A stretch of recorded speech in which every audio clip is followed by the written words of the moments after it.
No, it's wonderful to see all the faculties from different campus. I'm from Tri-Cities, and I'm a community teaching faculty. I work at Cadillac Medical Center, Richland, Washington, and I don't really have a class to teach.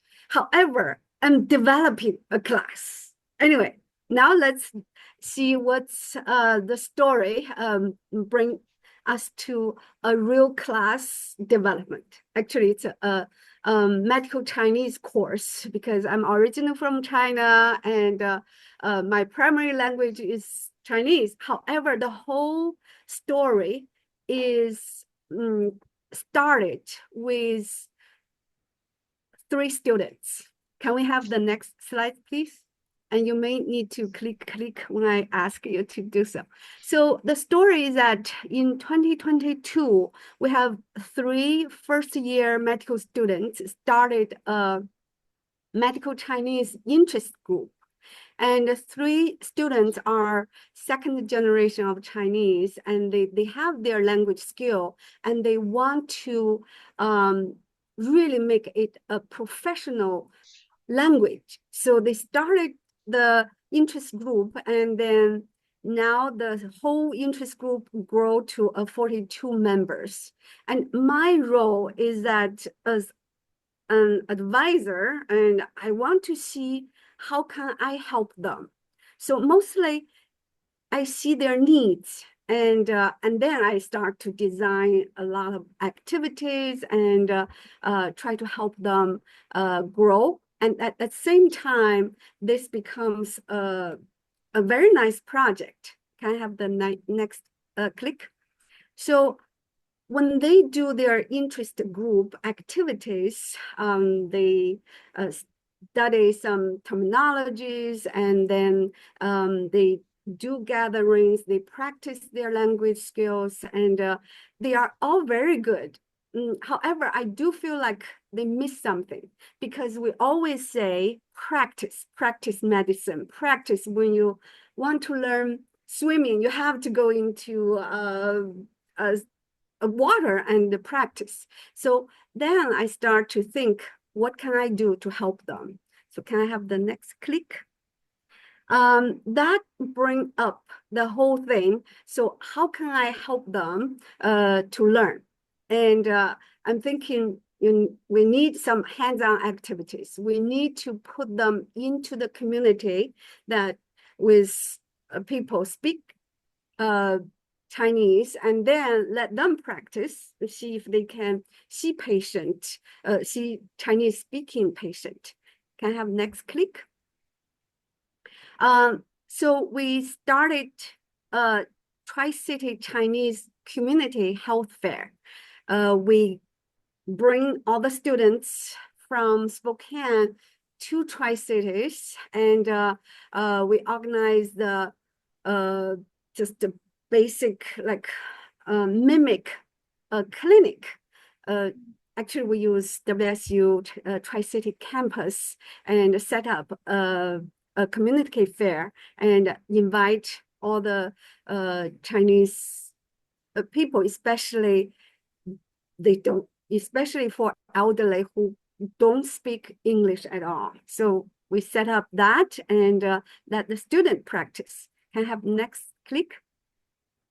So this is a health fair, #1. I call it #1 because this is a fairly, I think it's a fairly successful event. We have 17 students came from Spokane, and a couple of them are from Tri-Cities when they are doing their clinical rotations, but majority of the 17 students are from Spokane.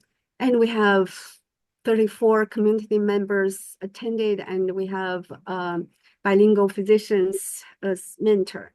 And can we have next click? Because of the successful of the health fair #1, and I said, okay, let's do another one. I only had 5 students participated. Click, please. So click another one.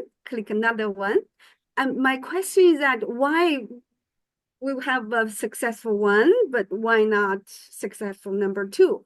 Even we have a very good feedback from the community members, and they give good scores. We each community fair, health fair, we have collecting feedbacks because we want to help the student learn. The reason we want to have the second health fair is because I want to, after the first one in October of 2023, we gave the students some assignment. Okay, when you go back, practice with something we already know from the first health fair. So what is your weakness? Practice, practice. And then we can do the second one, compare what we have improved. However, the second time, we don't have so many students participated.